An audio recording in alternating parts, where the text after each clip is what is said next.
زمین والوں پر تم رحم کرو، آسمان والا تم پر رحم کرے گا۔ تو اشارہ ہو گیا کہ ان کو تم معاف کر دو، اللہ تمہیں معاف کر دے گا۔ واللہ غفور الرحیم، اللہ بڑا بخشنے والا رحم کرنے والا ہے، تو تمہیں بھی چاہیے کہ تم معاف کر دو۔ فوراً ابوبکر صدیق رضی اللہ تعالی عنہ نے کیا کیا، اپنی اس قسم کو ختم کیا، اور اس کے بعد فرمایا کہ میں جو معاملہ پہلے ان کے ساتھ کرتا تھا اس سے بڑھ کر معاملہ میں ان کے ساتھ کروں گا، یہ ابوبکر صدیق نے فرمایا، اور اپنی قسم کا کفارہ دے دیا۔ اچھا، اس سے ایک نقطہ یہ بھی معلوم ہوتا ہے کہ اگر کوئی شخص ایسی قسم اٹھا لیتا ہے جو قسم جو ہے وہ دینی لحاظ سے صحیح نہیں ہے، کوئی غلط بات کے اوپر قسم اٹھا لی، کوئی گناہ والی قسم اٹھا لی ہے، غلط قسم اٹھا لی ہے، تو اس کو چاہیے کہ فوری طور پر قسم توڑے اور اس کے بعد اپنی قسم کا کفارہ ادا کر دے۔ سمجھ؟ جیسے مثال کوئی بندہ قسم اٹھا لیتا ہے، میں اپنی والدہ کے ساتھ بات نہیں کروں گا، خدا نہ خواستہ والد سے نہیں بولوں گا، یا یہ ہے کہ میں بہن بھائیوں سے بات نہیں کروں گا، قطع تعلقی والی قسم اٹھا لیتا ہے، یا کوئی اور غلط قسم اٹھا لیتا ہے، سمجھے؟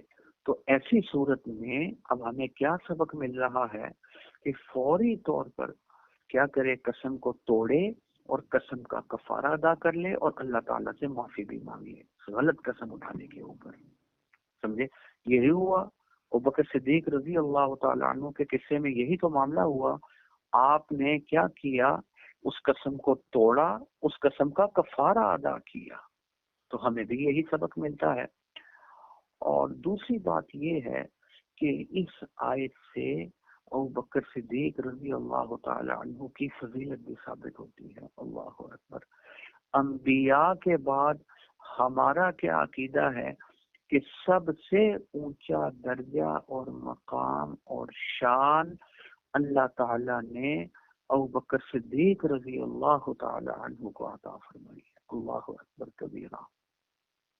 وہ کیسے معلوم ہوا؟ اس آیت سے دیکھیں کیا آیت ہے، وَلَا يَأْتَلِ أُولُو الْفَضْلِ مِنْكُمْ، تم میں سے جو لوگ فضیلت والے ہیں ان کو ایسی قسم نہیں اٹھانی چاہیے۔ اشارہ کیا کر دیا کہ ابوبکر صدیق رضی اللہ عنہ بڑے فضیلت والے ہیں، نبیوں کے بعد تو ان کا سب سے اونچا درجہ اور مقام ہے، اللہ ان کے بارے میں فرما رہے ہیں فضیلت والے ہیں، ان کی شان تو اللہ تعالیٰ نے بیان کر دی ہے۔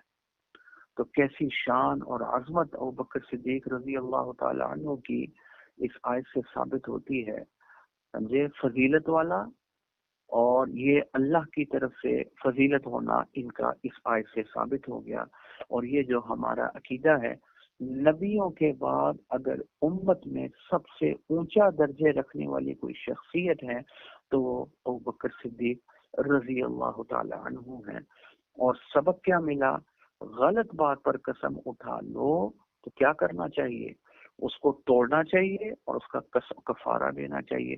اب دیکھیں کتنی زیادتی کی ابوبکر صدیق رضی اللہ عنہ، کتنی تکلیف پہنچائی تھی۔ حضرت مصطح رضی اللہ تعالیٰ عنہ، غلطی ہوگی ان بیچاروں سے بھی باتوں میں آگے، تو اب کتنا صدمہ پہنچا ہوگا، کتنی تکلیف پہنچی ہوگی ابوبکر صدیق رضی اللہ تعالیٰ عنہ، اور وہ نبی کی بیوی بھی ہیں، لیکن اس کے باوجود کیا فرماتے ہیں، میں نے معاف کر دی، میں پسند کرتا ہوں اس بات کو کہ اللہ تعالیٰ مجھے بھی معاف فرما دے۔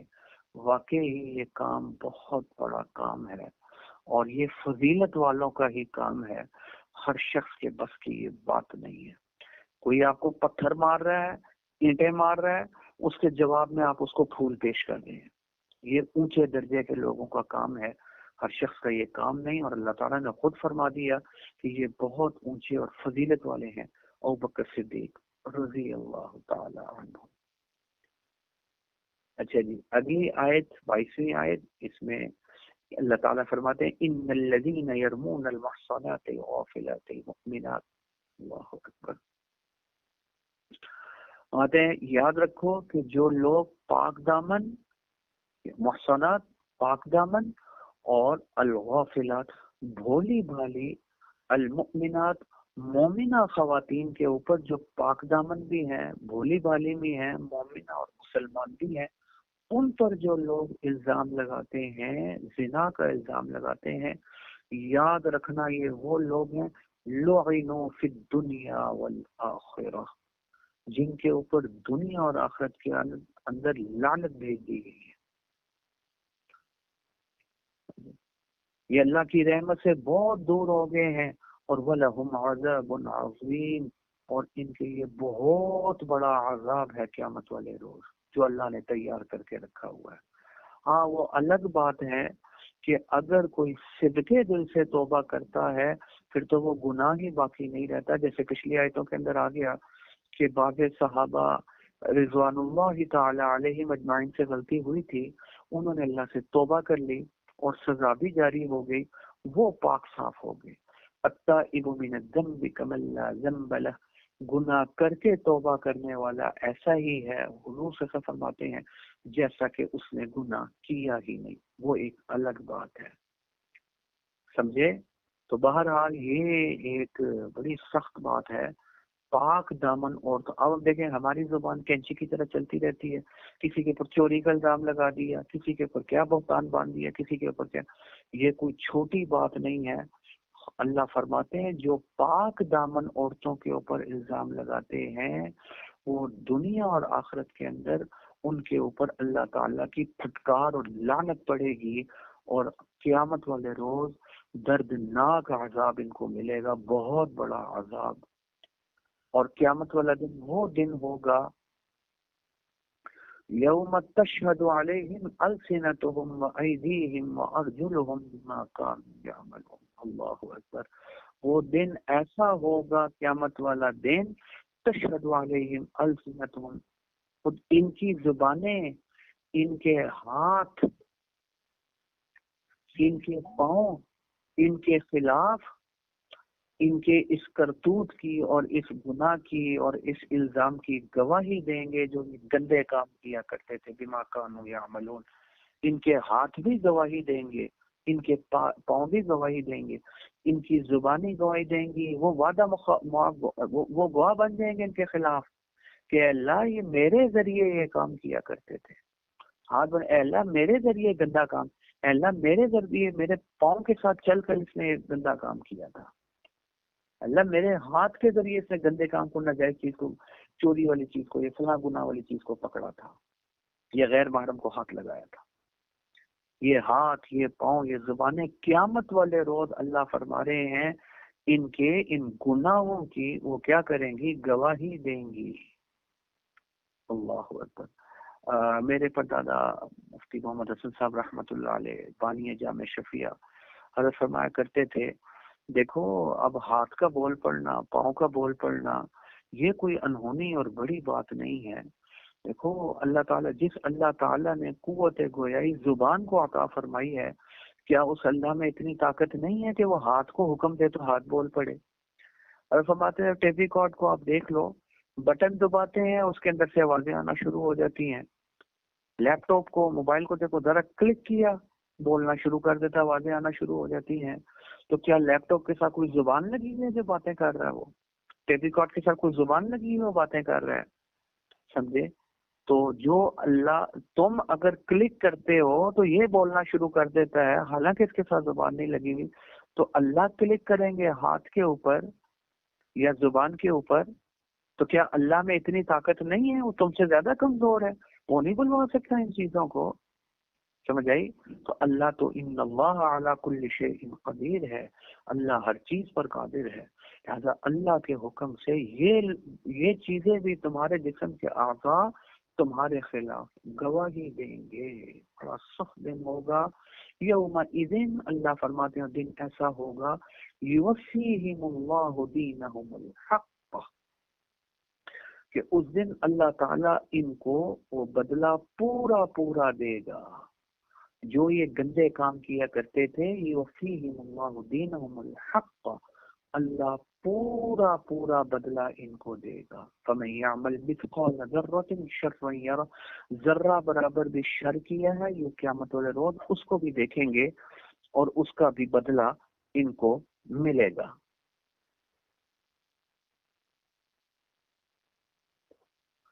تو بہرحال یہ دین کا یہاں معنی کیا ہے بدلہ.